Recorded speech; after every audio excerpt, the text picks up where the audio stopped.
La place Etienne-Engan a vibré au rythme de la cohésion sociale et de l'autonomisation ce samedi 13 septembre 2025 lors de la double cérémonie de sortie officielle de la fédération Yekan Ebonou et de l'investiture de sa présidente Madame Kwame Clotilde. Placé sous le sceau de l'unité, cet événement a réuni un parterre de hautes personnalités politiques et administratives venues soutenir cette initiative prometteuse. Dans une ambiance festive et solennelle, des centaines de membres de femmes de la fédération venus dans toute la région, vêtues pour l'occasion de leur plus beau uniforme, ont assisté à la consécration de leur leader et à la naissance officielle de leur organisation. Le nom de la fédération, Yekan Ebonou, qui signifie « mettons-nous ensemble » en langue locale, a servi ce fil conducteur à l'ensemble des discours. Visiblement émue, mais déterminée, la nouvelle présidente Madame Kwame Clotilde a reçu ses attributs de chef sous les acclamations de la foule. Dans son discours d'investiture, elle a tenu à remercier les membres pour leur confiance. Je m'engage à être une présidente à l'écoute,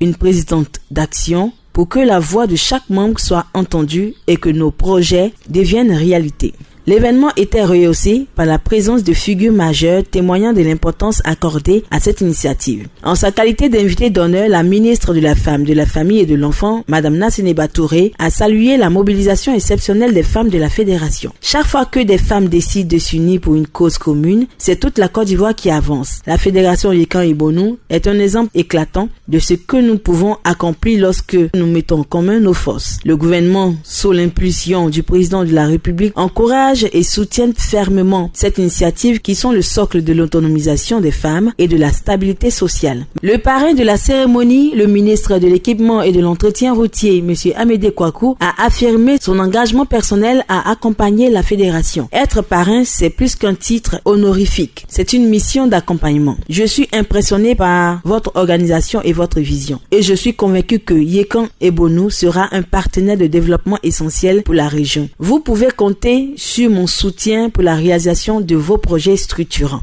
Enfin, le Dr Akar Wole, président du CESEC et président du Conseil régional du Sud-Komwe, a exprimé la fierté de sa région d'accueillir la naissance de cette nouvelle force vive. Le Conseil régional du Sud-Komwe se réjouit de voir éclore une telle organisation sur son territoire. Nous sommes prêts à travailler main dans la main avec vous. Votre dynamisme contribuera sans aucun doute à l'essor économique et social de notre belle région. Votre succès sera le succès du Sud-Komwe. Notons également la présence de la communauté Odineka venue soutenir le Sœur Baoulé. La cérémonie s'est achevée par des chants et des danses symbolisant la joie et l'espérance d'un avenir meilleur pour les membres de la fédération Yekan Ebonou, désormais officiellement en ordre de marche sous la direction de sa présidente Kwame Clotilde.